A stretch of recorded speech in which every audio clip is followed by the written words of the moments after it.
Hello, I'm David Hughes. Welcome to Your Perfect Body, the podcast of the esoteric teaching community. Today's selection is a special program entitled This is the Moment.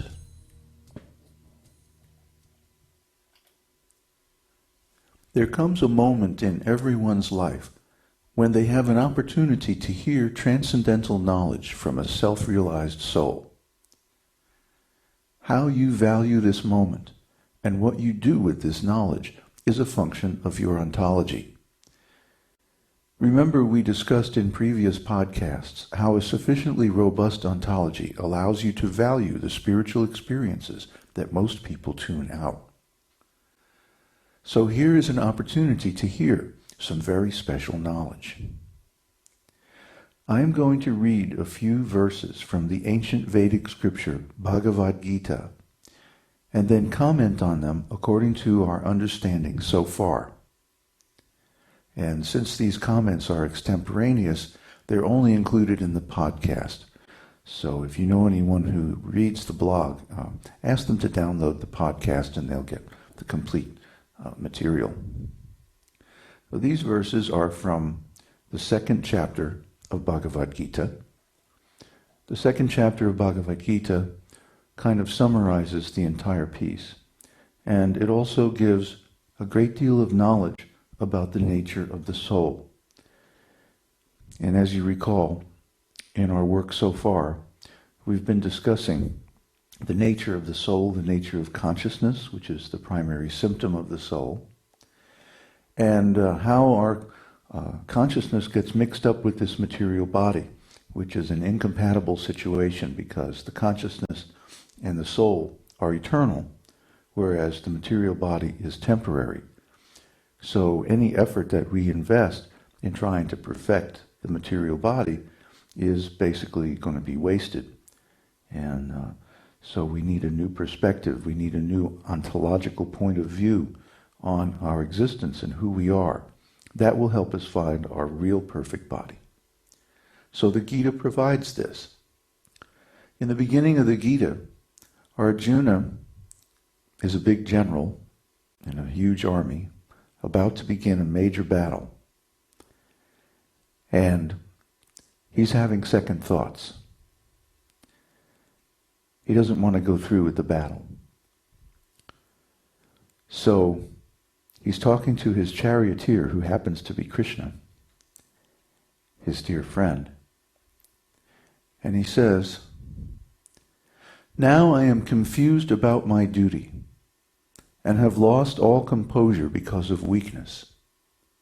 In this condition, I am asking you to tell me clearly what is best for me. Now I am your disciple and a soul surrendered unto you. Please instruct me." So everyone has a moment like this in their life. A moment when they're facing what seems to be an overwhelming catastrophe. And if it hasn't happened to you yet, trust me, it will. If it hasn't happened in the ordinary course of life, certainly it'll happen at the moment of death, when we're facing an abyss of inconceivable dimensions, and we have no guarantee of what is going to happen or what is on the other side. Well, this happens to every fighting man every time he goes into a battle. And it happened to Arjuna at the Battle of Kurukshetra. So, in a moment like that, one becomes extremely aware of the fragility of life and of the uncertainty of the outcome and so many things. And one wants to reach out for support and help. And who better to reach out to than the self-realized soul? In this case, it's Krishna, the original self-realized soul. Arjuna is very fortunate to have Krishna as his friend. But in most people's lives, they're not quite so fortunate, but they may know or know someone who knows a person who can help them in a situation like this. And that is the self-realized soul or teacher. So at that time, when Arjuna was in need, he was very fortunate to have Krishna sitting right there in the chariot with him. It was a setup, of course. But when Arjuna inquired from Krishna, at that time Krishna, smiling in the midst of both the armies, spoke the following words to the grief-stricken Arjuna. Why was Krishna smiling? Have you ever seen a picture of Krishna? He has this little smile. The only thing I can compare it to is maybe the Mona Lisa. The Mona Lisa has this cryptic, enigmatic little smile. People have speculated for centuries about the meaning of that smile. Well, Krishna's smile is like that. Krishna's smile is beguiling. It's very attractive.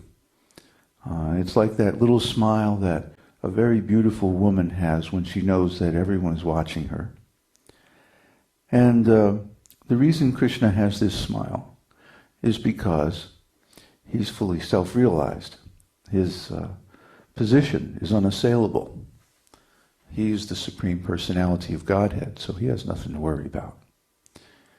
Anyway, Krishna was smiling because Arjuna, his friend, had asked him for advice. And that's always a nice thing. When one's friends ask one for advice, we all like that. But Krishna is especially happy because Arjuna is doing this in the midst of two opposing armies. So Krishna spoke to comfort him in such a way that both armies could hear him, both the friends and the foes. That means that this advice that Krishna gave is for everyone. It's universal panacea. It's for friends, it's for enemies. It's for the good, it's for the bad, the rich, the poor, the wise and the foolish. Everyone can benefit from what Krishna is about to say. So what does he say? While speaking learned words, you are mourning for what is not worthy of grief.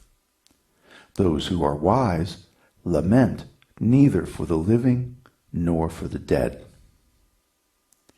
What does this mean? Well, we all like to speak learned words and display our intelligence. But at the same time, we often mourn. We lament for what we have lost.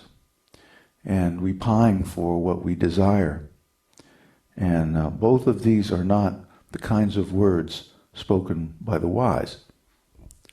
The wise, as Krishna says, lament neither for the living nor the dead, neither for themselves nor for others, neither for that which is lost nor that which has not yet been gained.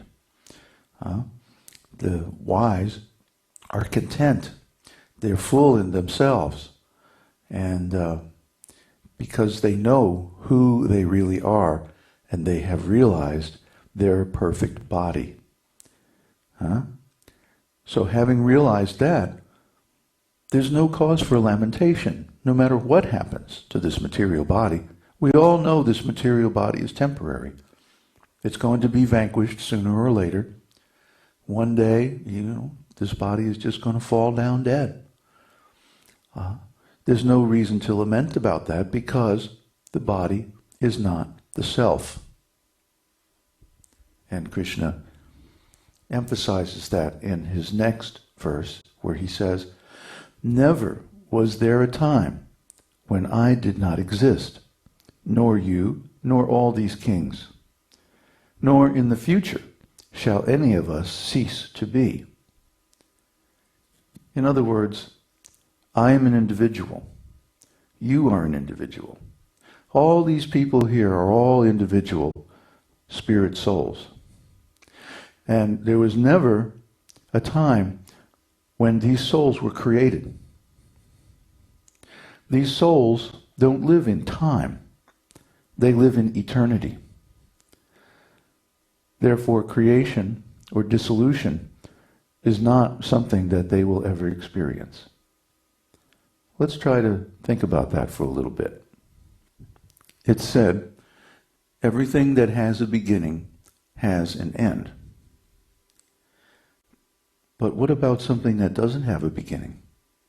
What about something that exists in eternity, not in time? Just like the sun comes up in the morning at a certain point in the horizon,